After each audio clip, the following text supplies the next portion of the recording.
6 दिन के बाद यीशु ने पतरस और याकूब और उसके भाई यूहन्ना को साथ लिया और उन्हें एकांत में किसी ऊंचे पहाड़ पर ले गया। मत्ती 17:1। और उनके सामने उसका रूपांतर हुआ और उसका मुंह सूर्य की नाई चमका और उसका वस्त्र ज्योति की नाई उजला हो गया। मत्ती 17:2। और देखो, मूसा और एलियाह उसके साथ बातें करते हुए उन्हें दिखाई दिए। मत्ती 17:3। इस पर पतरस ने यीशु से कहा, हे प्रभु, हमारा यहाँ रहना अच्छा है। इच्छा हो तो यहाँ 3 मंडप बनाऊं, एक तेरे लिए, एक मूसा के लिए और एक एलियाह के लिए। मत्ती 17:4। वो बोल ही रहा था कि देखो, एक उजले बादल ने उन्हें छा लिया और देखो, उस बादल में से ये शब्द निकला कि ये मेरा प्रिय पुत्र है जिससे मैं प्रसन्न हूँ, इसकी सुनो।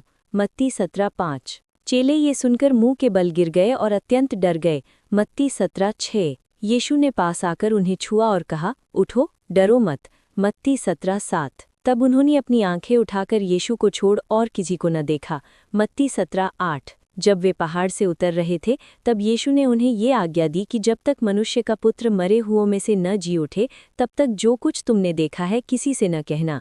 मत्ती 17:9। और उसके चेलों ने उससे पूछा, फिर शास्त्री क्यों कहते हैं कि एलियाह का पहले आना आवश्यक है? उसने उत्तर दिया कि एलियाह तो आएगा और सब कुछ सुधारेगा। मत्ती 17:11। परंतु मैं तुमसे कहता हूँ कि एलियाह आ चुका और उन्होंने उसे नहीं पहचाना, परंतु जैसा चाहा वैसा ही उसके साथ किया।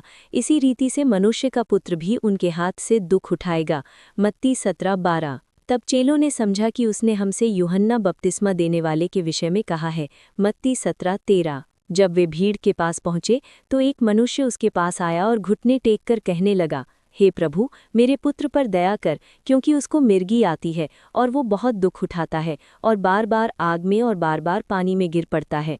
मत्ती 17:15। और मैं उसको तेरे चेलों के पास लाया था पर वे उसे अच्छा नहीं कर सके। मत्ती 17:16। यीशु ने उत्तर दिया कि हे अविश्वासी और हठीले लोगों, मैं कब तक तुम्हारे साथ रहूंगा, कब तक तुम्हारी सहूंगा, उसे यहाँ मेरे पास लाओ।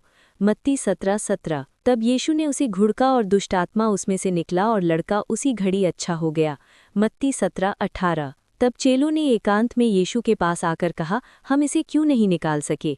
मत्ती 17:19। उसने उनसे कहा, अपने विश्वास की घटी के कारण, क्योंकि मैं तुमसे सच कहता हूँ, यदि तुम्हारा विश्वास राई के दाने के बराबर भी हो तो इस पहाड़ से कह सकोगे कि यहाँ से सरक कर वहाँ चला जा, तो वो चला जाएगा और कोई बात तुम्हारे लिए अनहोनी न होगी। मत्ती 17:20। जब वे गलील में थे तब यीशु ने उनसे कहा, मनुष्य का पुत्र मनुष्यों के हाथ में पकड़वाया जाएगा। मत्ती 17:21। और वे उसे मार डालेंगे और वो तीसरे दिन जी उठेगा। इस पर वे बहुत उदास हुए। मत्ती 17:23। जब वे कफरनहूम में पहुंचे तो मंदिर के लिए कर लेने वालों ने पतरस के पास आकर पूछा कि क्या तुम्हारा गुरु मंदिर का कर नहीं देता? उसने कहा, हाँ, देता तो है। मत्ती 17:24। जब वो घर में आया तो यीशु ने उसके पूछने से पहले उससे कहा, हे शमौन, तू क्या समझता है? पृथ्वी के राजा महसूल या कर किनसे लेते हैं, अपने पुत्रों से या परायों से? पतरस ने उनसे कहा, परायों से। मत्ती 17:25। यीशु ने उससे कहा, तो पुत्र बच गए, तो भी इसलिए कि हम उन्हें ठोकर न खिलाएं। तू झील के किनारे जाकर बंसी डाल और जो मछली पहले निकले उसे ले, तो तुझे उसका मुंह खोलने पर एक सिक्का मिलेगा। उसी को लेकर मेरे और अपने बदले उन्हें दे देना। मत्ती 17:27। विस्तार से विवरण। मैं आपके लिए बहुत खास वचन लाया हूँ, आइए विस्तार से समझें। सुसमाचार। मत्ती अध्याय 17 बाइबल का बहुत गहरा और महत्वपूर्ण अध्याय है। इसमें 3 मुख्य घटनाएं हैं। 1. यीशु का रूपांतरण। 2. दुष्टात्मा से पीड़ित लड़के को चंगा करना। 3. मंदिर के कर का चमत्कार। नीचे इसका विस्तार से आध्यात्मिक विवरण दिया गया है। 1. यीशु का रूपांतरण। मत्ती 17:1-8। यीशु पतरस, याकूब और यूहन्ना को एक ऊंचे पहाड़ पर ले गए। वहां उनके सामने यीशु का रूपांतरण हुआ। उनका चेहरा सूर्य की तरह चमकने लगा। उनके वस्त्र ज्योति की तरह उजले हो गए। ये दिखाता है कि यीशु केवल मनुष्य नहीं बल्कि परमेश्वर की महिमा वाले मसीह हैं। फिर 2 महान प्रविष्टिवक्ता दिखाई दिए, मूसा, एलियाह। इसका अर्थ मूसा बराबर व्यवस्था, एलियाह बराबर भविष्यद्वक्ता। दोनों मिलकर ये प्रमाण देते हैं कि यीशु ही व्यवस्था और भविष्यवाणियों की पूर्ति हैं। फिर स्वर्ग से आवाज़ आई, ये मेरा प्रिय पुत्र है जिससे मैं प्रसन्न हूँ, इसकी सुनो। ये आवाज़ परमेश्वर पिता की गवाही थी कि यीशु ही मसीह हैं। आध्यात्मिक संदेश। यीशु की असली महिमा स्वर्गीय है। यीशु परमेश्वर के पुत्र हैं। सच्चे शिष्य को यीशु की सुननी चाहिए। 2. ये दर्शन छिपाने की आज्ञा।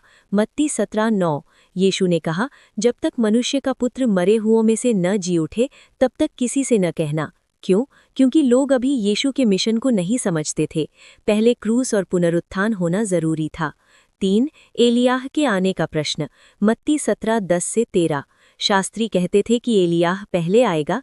यीशु ने समझाया कि ये भविष्यवाणी यूहन्ना बपतिस्मा देने वाले के द्वारा पूरी हुई। यूहन्ना लोगों को पश्चाताप के लिए बुलाता था, मसीह के आने का मार्ग तैयार करता था, लेकिन लोगों ने उसे भी अस्वीकार किया। संदेश। जैसे लोगों ने यूहन्ना को ठुकराया, वैसे ही वे यीशु को भी ठुकराएंगे। 4. दुष्टात्मा से पीड़ित लड़के को चंगा करना। मत्ती 17:14-18। एक पिता अपने बेटे को लेकर आया। उस लड़के को मिर्गी जैसी तकलीफ थी और वास्तव में उस पर दुष्टात्मा का प्रभाव था। चेलों ने उसे ठीक करने की कोशिश की, लेकिन वे सफल नहीं हुए। यीशु ने दुष्टात्मा को डांटा और लड़का तुरंत ठीक हो गया। संदेश। यीशु के पास आध्यात्मिक अधिकार और शक्ति है। 5. चेलों का प्रश्न। हम क्यों नहीं कर सके? मत्ती 17:19-20। चेलों ने पूछा, हम दुष्टात्मा क्यों नहीं निकाल सके? यीशु ने कहा, तुम्हारे विश्वास की घटी के कारण। क्योंकि मैं तुमसे सच कहता हूँ, यदि तुम्हारा विश्वास राई के दाने के बराबर भी हो, तो इस पहाड़ से कह सकोगे कि यहाँ से सरक कर वहाँ चला जा, तो वो चला जाएगा, और कोई बात तुम्हारे लिए अनहोनी न होगी। 6. यीशु ने अपने दुख और मृत्यु की भविष्यवाणी की। मत्ती 17:22-23। यीशु ने कहा, मनुष्य का पुत्र पकड़वाया जाएगा, उसे मार दिया जाएगा, तीसरे दिन जी उठेगा। ये क्रूस और पुनरुत्थान की भविष्यवाणी थी। चेलों को ये सुनकर बहुत दुख हुआ, क्योंकि वे अभी भी इसे पूरी तरह नहीं समझते थे। 7. मंदिर के कर का चमत्कार। मत्ती 17:24-27। कफरनहूम में मंदिर का कर लिया जाता था। यीशु ने समझाया, राजा अपने पुत्रों से कर नहीं लेते, पर दूसरों से लेते हैं। इसका अर्थ, यीशु परमेश्वर के पुत्र हैं, इसलिए उन्हें मंदिर का कर देने की आवश्यकता नहीं थी। लेकिन लोगों को ठोकर न लगे, इसलिए उन्होंने पतरस से कहा, झील में बंसी डालो, पहली मछली पकड़ो, उसके मुंह में सिक्का मिलेगा। और सच में ऐसा ही हुआ। संदेश। ये दिखाता है, 1. यीशु के पास प्रकृति पर भी अधिकार है। 2. यीशु नम्रता सिखाते हैं। 3. कभी-कभी हम शांति के लिए अपने अधिकार छोड़ देते हैं। पूरे अध्याय का मुख्य संदेश। मत्ती 17 हमें सिखाता है, 1. यीशु परमेश्वर के पुत्र हैं। 2. सच्चा विश्वास असंभव को संभव बना सकता है। 3. यीशु के मार्ग में क्रूस और दुख भी शामिल हैं। 4. परमेश्वर की महिमा अंत में प्रकट होती है।